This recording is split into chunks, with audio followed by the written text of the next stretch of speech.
Welcome back, Raiders fans.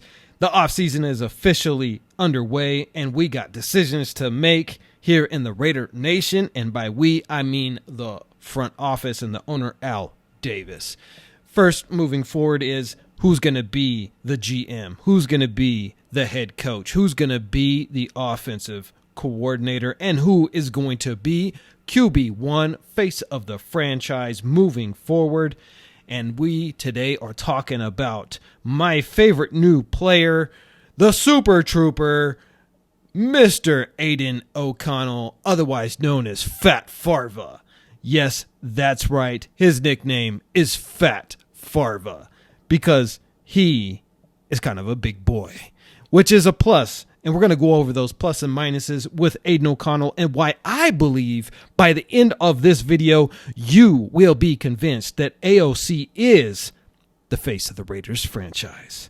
Let's jump right into it. Now, let's start off with some of the negatives. Did AOC throw 7 interceptions this season? Of course he did. He is a rookie quarterback. And let's remember, he threw half of those interceptions, or more actually, under No Nuts McDaniels. After No Nuts McDaniels got fired, that's when we really started to see AOC clean up his game and start to shine like a superstar. Look at his last couple of weeks. He has really come on. And that's because he's had time now, week after week after week, to get that first team starting practice and get that timing down, get that rhythm with his receivers and the offense, and it shone as he beat KC. We haven't had a quarterback do that. Now, granted, he didn't do a whole lot in that game other than just not screw up. And that's all we can ask for. The defense won us that game. I'll give it to him 100%.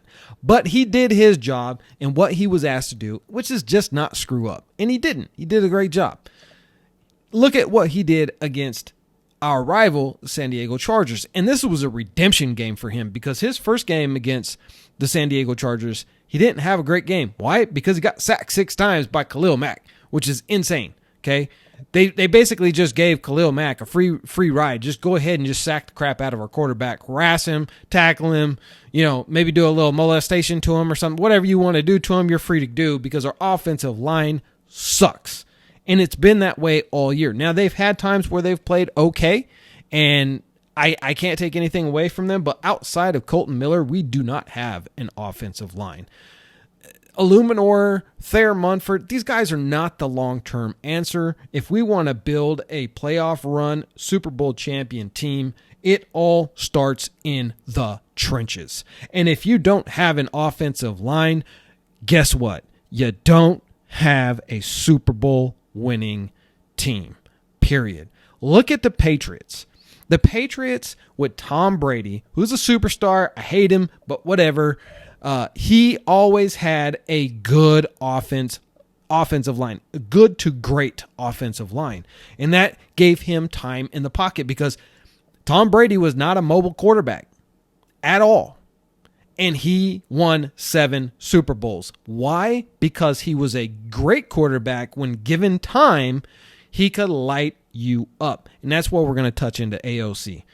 Negative with AOC. Under pressure, he's not the best. Of course not. He's a rookie. You got to give the guy time to start really learning the speed of the NFL and how to sense pressure in the pocket, how to maneuver in the pocket, and how to just dump the ball off when you're under pressure to your underman routes. And look at how he's progressed. He has started to do that. When he gets into trouble, he's been dumping it off. So we really like that. But here's some of the beautiful things about AOC and why I think he should be the face of the franchise. First and foremost, let's get off of the fact that he was a 4th-round draft pick. Okay, everybody keeps saying, "Oh, he's a 4th-round draft pick. No wonder he stinks. He plays like a 4th-round draft pick. Oh, he's a 4th-round draft pick for a reason." First of all, Tom Brady was not a 1st-round draft pick. I think he was like, what was it? A 3rd, maybe even a 6th. I can't remember. But either way, he was not a 1st-round draft pick. Neither was Patrick Mahomes. He was not a 1st-round draft pick. Okay. There's so many great quarterbacks in the NFL who were second, third, fourth, fifth, sixth round draft picks who then became stars and studs in the NFL. So where you're drafted doesn't really mean much, because look at how many busts in the first round, i.e. Jamarcus Russell, that it's insane. It's a 50-50 crapshoot in the first round with a quarterback. You just don't really know. Quarterback is the most difficult position in the NFL to play. It takes time and it takes practice. It takes a lot. And you have to have consistency. So this is why I'm really hoping that the Raiders bring back Coach AP and keep that consistency. Yes, we do need to bring in a new offensive coordinator for the offense. As much as Bo Hardigree did a great job for what he was given, he's inexperienced and does not have the ability really to put us in a good position offensively. I think he will become an offensive coordinator sometime, but I don't think he's ready yet. So let's bring in a little bit more of a seasoned offensive coordinator that can really put us in good positions, and I think that's going to really help out AOC a lot. So with that being said, how do we make Super Trooper Fat Farva an even better quarterback next year? It starts in the trenches. We have the 13th overall draft pick, and there are some stud offensive tackles that are first round material. And we have the chance, because the teams ahead of us are so focused on QBs and wide receivers and tight ends, that we could get one of these 4 stud offensive tackles. We might even end up with a guy like Joe Alt, okay, who basically, we move him over to the right. I know he's a left tackle, but we move him over to the right, and you got Colton Miller on one side and Joe Alt on the other side. And then in the second and the third round, we could have drafted the guard situation and really solidify the offensive line. Because here's a fact that most people don't realize. Our offensive line, we're in max protect on almost every single play. Playoff teams with good offensive lines, they don't do that. They don't max protect. They don't have to.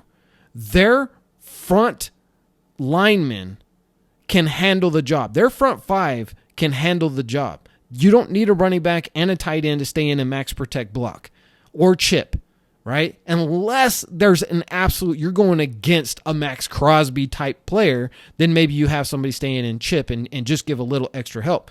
But if we solidify that offensive line and our running back can go out immediately and our tight end can run his routes on these passing plays, that opens up the offense so much more than just having Jacoby Myers and just having Hunter Renfrow, which we should trade, by the way. Maybe we end up with a 4th or a 5th round draft pick. Get out from under his contract. There's some really good young receivers coming out we could pick up probably in the 3rd round, and that would replace him at a much cheaper cost and probably get more productivity. I love him, but it's time to move on from him.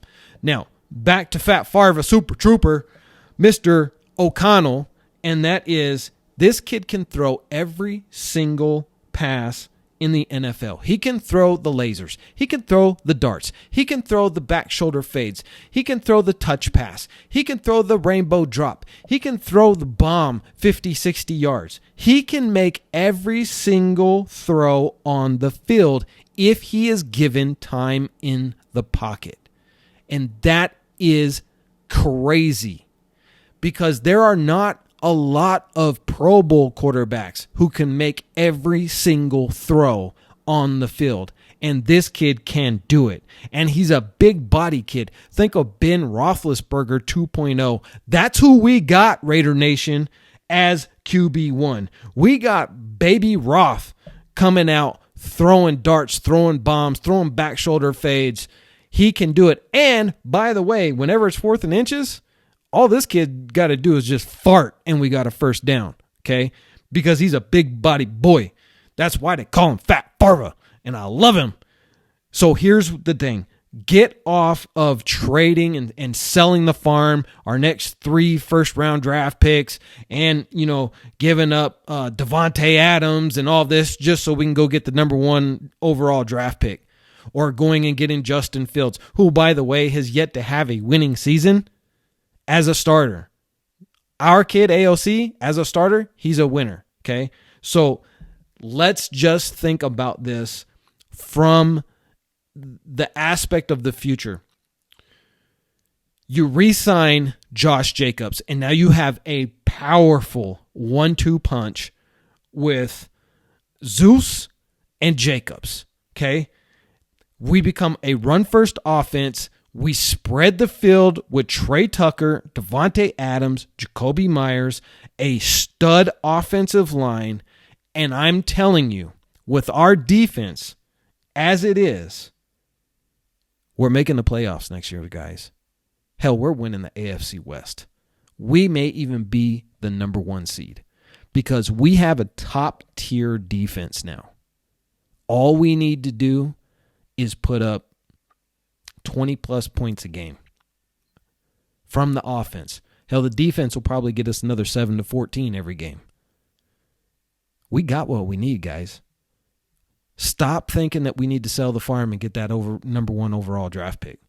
We don't need Caleb Williams. Yeah, he's probably going to be a stud. But maybe he won't be. Maybe he'll be another Kyler Murray. All the talent in the world, but won't study a playbook. Who knows? What we do know is we got a kid that can throw every throw on the field as long as he has time. And give him a strength coach and a speed coach and work him out all off season. Get some speed under his legs. He doesn't need much. He just needs to be able to get out of the pocket, extend the play a little bit. We're not expecting him to be the next Jaden Daniels. Okay? That's all we need. So with that, guys, I'm saying AOC QB1. If you're with me, go ahead and like and subscribe, and I will see you in the next video.